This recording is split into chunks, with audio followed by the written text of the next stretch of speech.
movies anymore. And it's not because people can't write compelling characters. They can't. It's that they can't write about interesting themes. They can't make me care about propaganda-laden characters who are transparently there to make me hate my life.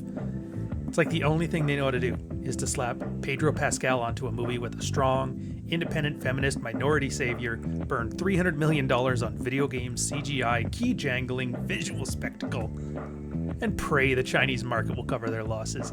And I'm old, I'm tired, and I'm just done.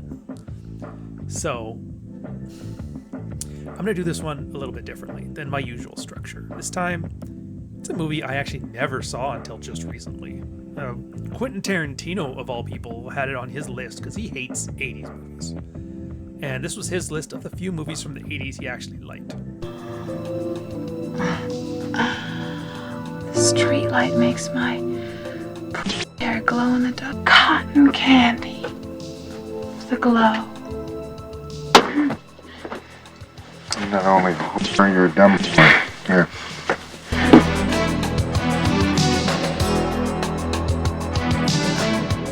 Did you like Miami Vice? Do you just want to sit down and watch a self-contained story, not a decade-long melodrama? How about a redemption story for unredeemable people? Where'd you get that? A hooker with a heart of gold, a drunk with a badge, a reformed ex-con, and a whole lot of yayo. If any of this made sense, I have the story for you. Simple and effective stories.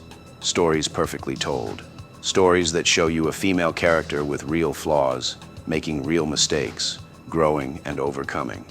A degenerate cop with real flaws, making real mistakes that get people killed, growing, overcoming, and finding love at the bottom of a bottle. You don't want to do that, baby. I tell Mundo here to sneeze. You understand what I'm saying? I hope he loves you, baby. It's a film noir, gift-wrapped in the neon bluster of the 1980s. It's the dying wish to give a final love story to the genre from a director of a different time. It's a pulp novel series come to the screen. Yeah, there are 8 million stories in the naked city. What we have in this town is 8 million ways to die. We get the death penalty 6-7 times a day, only it's not for murderers. It's for ordinary citizens. Freeze! Then he had a weapon. Baseball bat, you son of a bitch.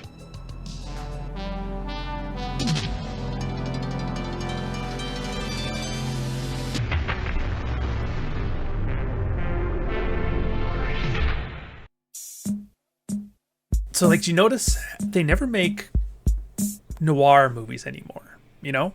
Movies with private dicks, hard-boiled cops, femme fatales. No noir. And did they just forget about the genre after 1959? And it turns out they didn't. It's here. And it's the most 80s thing I've ever seen. And so can you. So, if you're like me, an old head, an unk as the kids call it, you've probably watched Miami Vice. It's a weekly, serialized melodrama about Crockett and Tubbs in the Miami coke scene. It's good. Heck, when I deployed with the Canadian Royal Navy, somebody bought the DVD box set and we brought along on the trip along with Magnum PI. It was good. But TV has something to it, and it does something that movies don't. Like, since you know how movies start and end, they have a start and an end. But TV, you don't know how it starts. You don't know how it ends. And so until the ratings kind of suffer, you have to keep everything the same, and you just keep it going from week to week. Every week is the same thing. So you can't have closure. You can't have a recompense. You can't have catharsis. Not really. Like, you'll have the characters, and they talk about each other. They gossip. And that's why they call it a melodrama. Movies, on the other hand, they don't do that. They have a start. They have a middle, and they have an end. It's contained. And I think that's why they're always going to be better than TV. Even the great TV stuff they have now.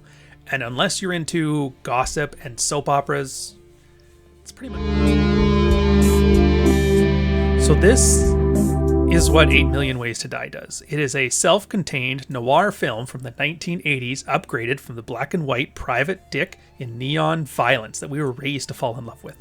If you liked Miami Vice, if you liked Magnum PI, if you liked the movies Chinatown, Collateral, Drive, Cape Fear, or any black and white film with a dame whose legs went all the way up, You're going to like this. And the reason why is the characters do something.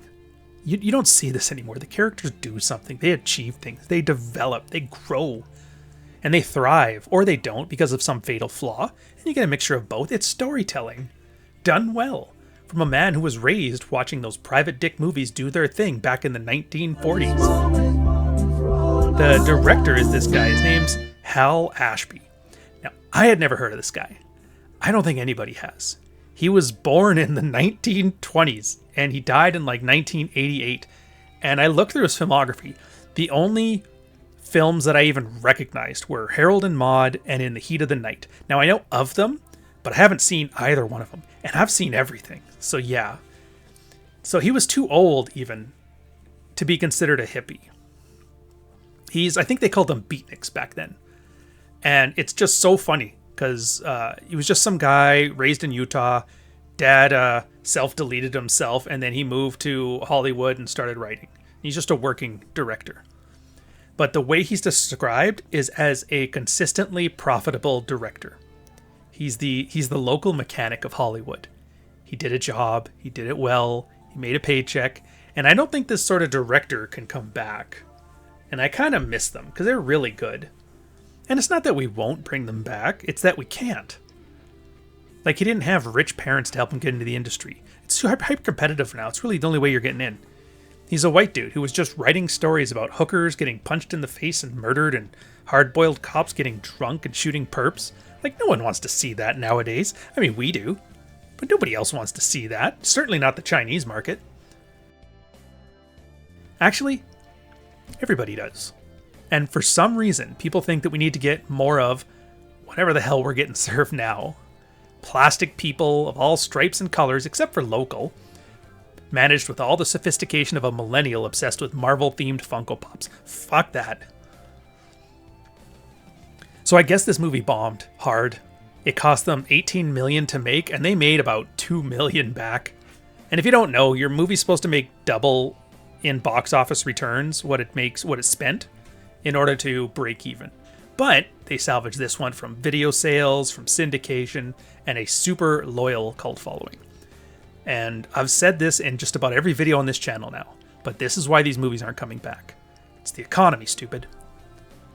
You have a movie, gets a week in the theater nowadays, but only if Disney isn't taking all the screens to show off Star Wars 14 Electric Boogaloo Playtime merch extravaganza. It gets no buzz unless you piss off a bunch of middle-aged nerds with YouTube channels to get you to yell at some bitchy, chopped feminist broad who said something dumb on a press junket.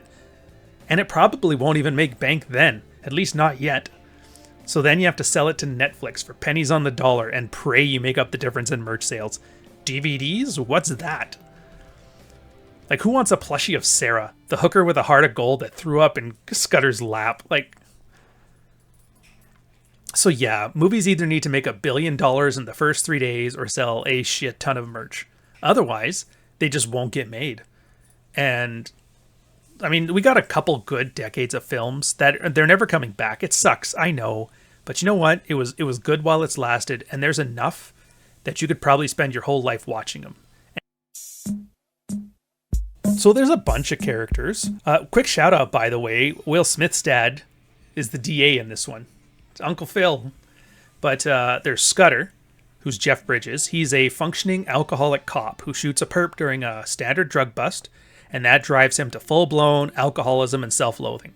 He loses his job, he loses his marriage, and years later, or I guess it's a year later, he's trying to put his life back together through Alcoholics Anonymous, and then an old friend from the old life reaches out to him, gets murdered under his watch, and he's pulled back into the seedy underbelly of crime. And he spends the rest of the movie trying to solve the case, avenge her death, and overcome his own physical pain. So it's a character. It's a character arc. And like every good character, an arc comes with a want and a need. A want is the thing that he knows he wants. A need is the thing that he doesn't know he wants, but he needs it in order to achieve, a positive arc. Otherwise, he ends up dying from some kind of fatal flaw. So in this case, he wants to solve the murder of his friend, Sonny. Wants to get the people, bring them to justice, standard cop stuff. But that wasn't what he needed. He needs to know he's still a good cop. He needs to know that the booze hasn't hollowed him out completely. He needs to know that he can be the man he should be, not the failure he has been. So what he needs is redemption. And every guy resonates with that. Everybody wants to know they're worth a damn. And as the case progresses, he slowly becomes a man again. Like, it culminates in him organizing a drug bust, saving the girl, taking out the perps, doing his job, sticking with his sobriety, and in the end, he finds a reason to live and a woman to live with. Then there's Sarah. She's Rosanna Arquette's character. She's the hooker who wants out of the life.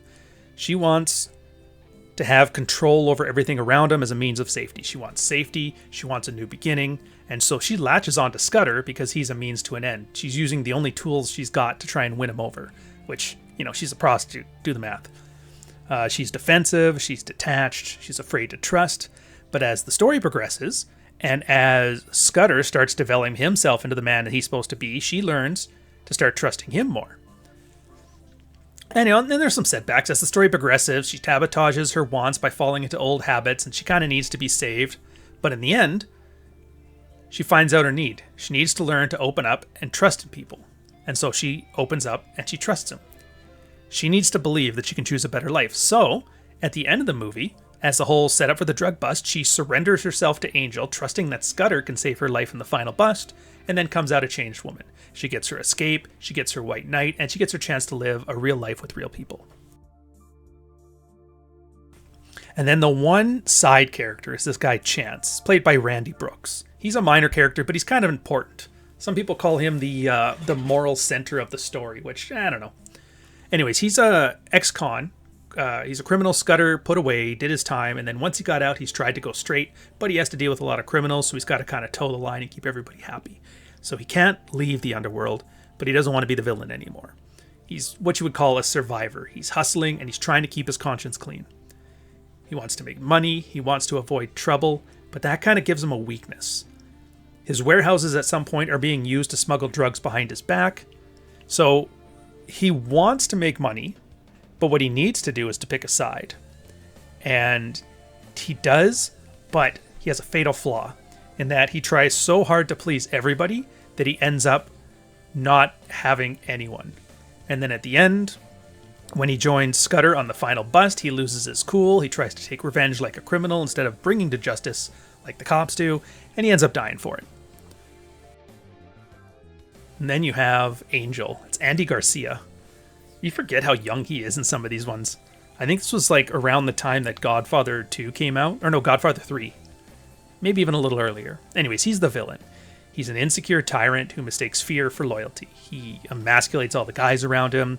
He subjugates all the women around him. He's impulsive and violent one moment. He's charming and affable the next. He wants to be seen as the best man in the room. But what he needs is to understand that if he inspired loyalty instead of fear, the people that end up trying to kill him, trying to screw him over, might actually try to fight and die for him. But he doesn't learn, because he's the villain. And his fatal flaw, like always, it's impulsive violence and that narcissism. So, in the beginning of the movie, he kills Sonny, who's the friend of Scudder's, and kickstarts the whole Scudder redemption arc. He ends up kidnapping Sarah, drives her right into Scudder's arms by him making her fear him. Same thing with Chance. He humiliates Chance. He tries to push him into getting back in the drug business, which he doesn't want to do. So Scudder tries to get... And he gets all these people and ultimately gets himself killed from this. And right at the end, too. It's because he, all he had to do was run away, but he just, no, he can't. He has to be the coolest guy in the room, so he has to go after Scudder. And the reason I'm talking so much about the character arcs in this movie is because this is what modern movies lack. They lack character arcs. They lack depth. And look, this is a slower paced film. With all the talk of drugs and hookers and shootouts, you may be expecting some kind of action-adventure serial with kung fu and special effects, but it's not that. It's slower. And I mean this in a good way. It's slower like Collateral is, like Drive is, like Cape Fear is. It's slower, but it doesn't feel slow. It goes at a good chug. It's like some nights. You chug 5 beers with your buddies, you want to shotgun them, you just want to get drunk and have fun. Other nights, you just want to sip a couple fingers of a glass of $200 scotch. Sip it alone and think to yourself. So this movie is scotch. And if you're tired of plastic wrapped PC themes, you're in for a treat. They do misogyny, they do antisocial behavior, they do violence, they do all kinds of degenerate stuff. And not because it's edgy, but because that's just how things are in the city. All right, pause. I hate Glee. Nobody talks about this one. Nobody knows about it. There's one clip in one place where Quentin Tarantino mentions it offhand on a podcast about some other subject. There's no commies, there's no nerds, there's no nobody. It's pristine, it's virginal territory, so just sit back and enjoy yourself. I love it. That's all I got. Alright, so we got the plot, and it's not even a spoiler. Like, I can explain the whole plot to you, but it doesn't really spoil the experience. It's really about how these things manifest, not that they manifest at all, so don't worry about that. Anyways, the film is set in LA. Scudder, he's a functionally alcoholic, works for the LA Sheriff's Department, and he does a routine drug bust. He ends up shooting a perp in front of his family who was about to kill one of his partners with a bat. He's cleared of any wrongdoing by internal affairs, but it drives him to the bottle, it drives him to a divorce, and gets him kicked off the force. So you're watching, for the first 15 minutes, you're watching a man blow up his life. Then they skip ahead, and he's trying to get his life back together. He's in AA, he works as a private dick. Sunny, a hooker he once dated, sends him a note through one of his people at AA asking for a meeting. When he gets to this party she invited him to, she plays the girlfriend and eventually asks him for help when they have a quiet moment. Because she wants to encourage him to this, she seduces him, because that's the only tool she's got, but it doesn't work. She eventually tells him she's in danger from Chance, who is the guy he knew from back in the day, who turned himself around, saw him at the party. So he drives her to the airport, protects her for the next couple days, but he slacks off at one point, and then as soon as he does, she's kidnapped, tossed off a bridge, and murdered. Scudder goes on a drinking bender. And apparently, while he was on the booze, he accidentally implicated himself and Chance in the girl's murder. Nearly dies from it, too. The doctors tell me, any more drinking, you're dead. That's symbolism. So at this point, he has to redeem himself. So he starts a private investigation. Turns out Chance didn't actually do any of this stuff. It was that other guy at the party, Angel, did, the drug dealer. When he's over there talking with these people, he finds out he ends up meeting Sarah, who was the friend of Sunny's, and she sees Scudder as her escape route. She tries to seduce him too, but instead of that, pukes in his lap. Eventually, Scudder, through a whole bunch of investigative stuff, puts the pieces together, finds out that Angel is using Chance's import business to move drugs without his knowledge. So Scudder talks to the sheriff's department, gets on board, deputized to set up a sting. Angel ends up kidnapping Sarah as insurance. And then during the main bust, things just go to hell. And I'm not going to give a beat-for-beat breakdown of the finale, but here's the shape of it. Chance loses his cool and gets killed. Angel wants to be the man and in control, but he wants his drugs so much that Scudder just starts burning it until he finally agrees to it. So he loses control, he loses his cool.